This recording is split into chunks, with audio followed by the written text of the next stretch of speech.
All right, good afternoon. I'm Tyler Brown, the Sheriff of Arapahoe County. We called this press conference today to clear up a couple of issues in reference to a case involving Mr. Jeudy. I'm going to give you guys a couple of important pieces of information from the specific case, and then I will also give you some specific information specifically on the two charges that Mr. Jeudy has been alleged of committing. So we'll go over the initial portion of this real quick. This morning at approximately 10:15, deputies were dispatched to an address here in Arapahoe County. A female party was asking for a keep the peace situation between her and a male party. Upon deputies arriving on scene, they contacted a female party who identified herself and explained that she had property that Mr. Jeudy was in control of. Deputies were able to confirm that Mr. Jeudy did have control of some property of the female reporting party, and that she was unable to access it. After that, it was determined that Mr. Jeudy was being accused of committing second-degree tampering in the state of Colorado, and I'll read you guys the second-degree tampering charge as it reads per Colorado revised statutes 18.4.506. It says second-degree criminal tampering. A person commits the crime of second-degree criminal tampering if that person commits the crime where they tamper with the property of another with the intent to cause injury, inconvenience, annoyance to that person or to another, if he or she knowingly makes an unauthorized connection with that property of the utility. And so what that means is the ability for somebody to gain access to their property. So if you hid somebody's car keys from them, or you hid somebody's property and they weren't able to leave a specific location and the property that they needed was being withheld from them. The second portion of this is a domestic violence enhancer, and I know the word violence connotates physical contact. I can tell you guys specifically that there was no physical contact between Mr. Jeudy and the female party in this investigation. It solely involved property. There was no damage to property. All that happened is that there was an accusation that property was being withheld, and deputies determined that there was enough probable cause to make an arrest. The domestic violence statute in the state of Colorado specifically says, and the domestic violence statute for everybody is 18.6.800.3 domestic violence definitions. Domestic violence means an act or a threatened act of violence upon a person with whom the actor is or has been involved in an intimate relationship. Domestic violence also includes any other crime against a person or against property, including an animal, or any municipal violation against a person or against property, including an animal, when used as a method of coercion, control, punishment, intimidation, or revenge directed against a person with whom the actor has been involved in an intimate relationship with.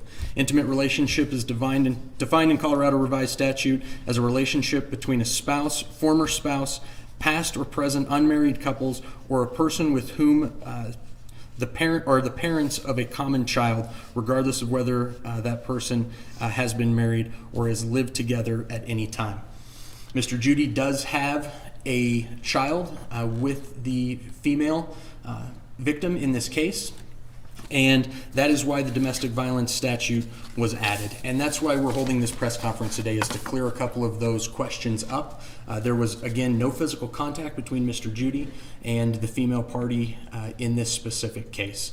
So I want to make sure that we clear that up. Mr. Jeudy is presumed innocent until proven guilty.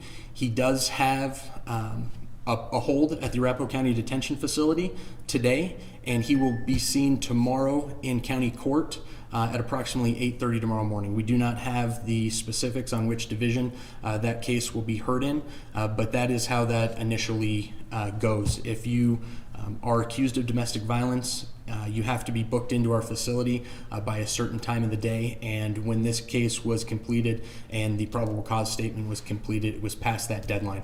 So Mr. Jeudy will see a judge tomorrow morning. and we'll provide more information as that becomes available through our public information office. We can also get you specific copies of the revised statutes when it pertains to second-degree criminal tampering and the domestic violence statute here in the state of Colorado. Any questions? How old is the child? I would have to get that information to you. I believe it's 1 month old. It's 1 month old. The child is 1 month old. So. Was he taken into custody without incident? He was taken into custody without incident. He was cooperative on scene and was cooperative with the deputies. He'd never identified himself except by name and date of birth. Can you confirm whether or not the piece of property was a cell phone? There was an accusation of a cell phone, but that was not the specific piece of property that was mentioned in this probable cause statement.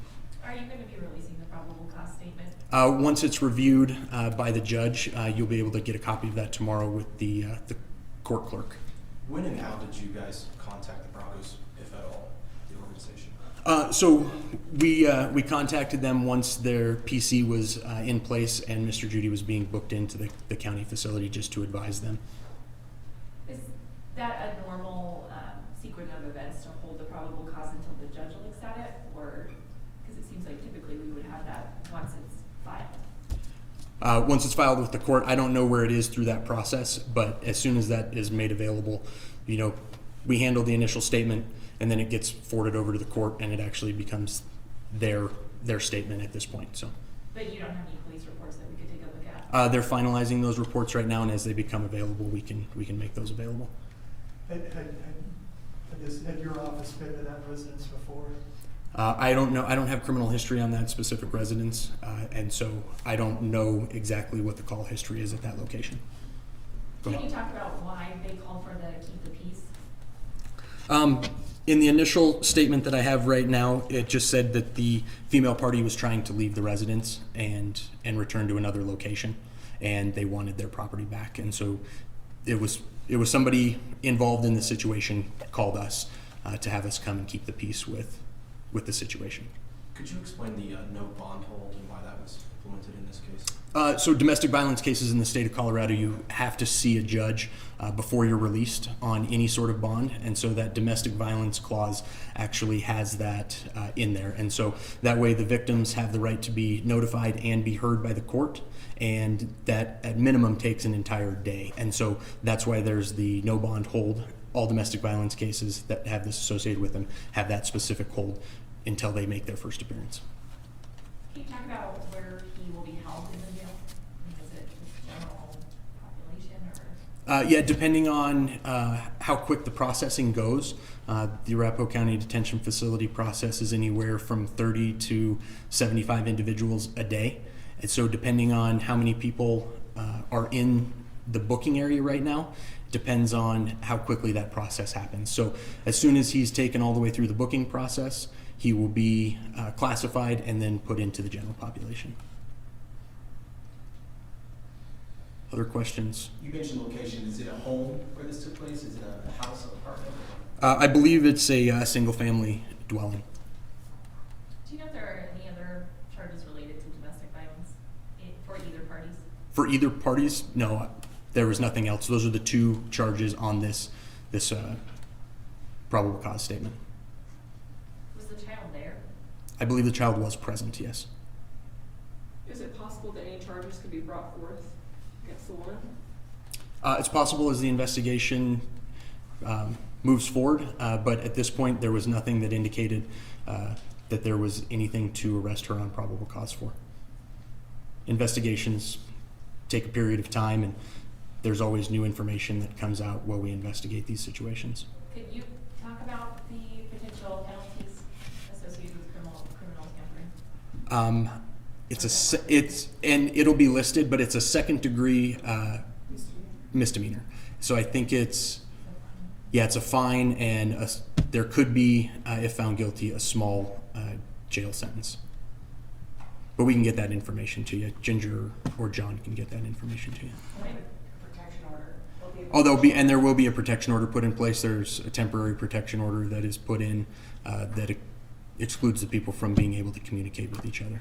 And when will that hearing be for the protection order? It'll go into effect tomorrow at the first appearance. I know there was property, and you said that it was not the phone, but can you talk about what the property was? As it looks like here, it looks like there was a couple of items that were associated with the child, some medical information, a car seat, and some information for possible medical visits. Sheriff Rowe, I'm hearing that the mother of the child was in need of baby formula, and that's what she was seeking from Jeudy. Can you speak to that at all? I can't exactly speak to that.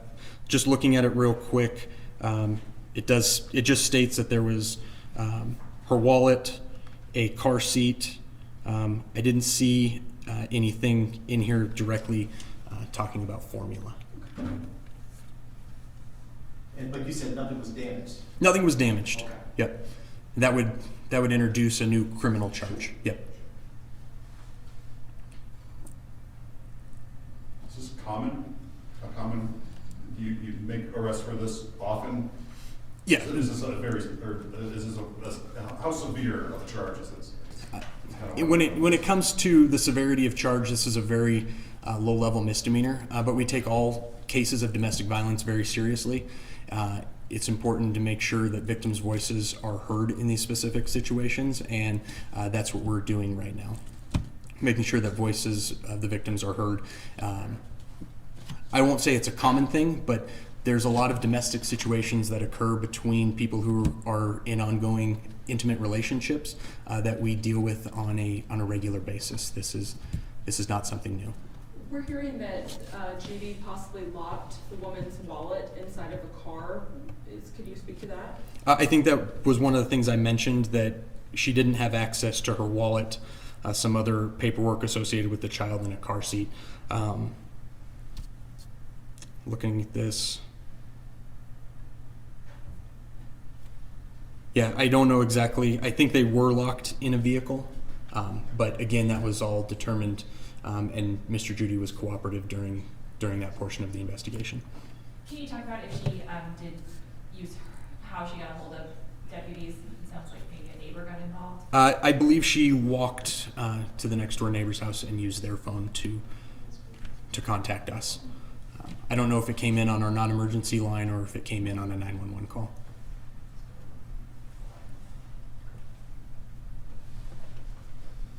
So again, this will be heard tomorrow morning at the Arapahoe County Courthouse, located on Potomac, and we will make more information available as those reports are approved. And one more question, go ahead. Are you going to release a bunch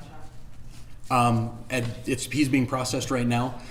We'll probably make that available at some point, but that's all part of the intake process, and depending on how many we have being in processed right now at the detention facility, that'll be It's going to be a while before. He's in the jail now. Yeah. He is, It's- yes. Yeah, he's showing up on your court system. He is, but just because your paperwork gets entered doesn't mean that you've gone through all the steps Okay. in the booking process. I know you guys probably can't answer this, but are the spouse that's in question here, the female, are they still together based on your knowledge, or is this if he showed up at her home? I know they have a baby together, but I don't know. No, I believe they still are in an ongoing relationship. Any other questions? No? All right, we'll release the booking photo when it's available. Thank you for coming.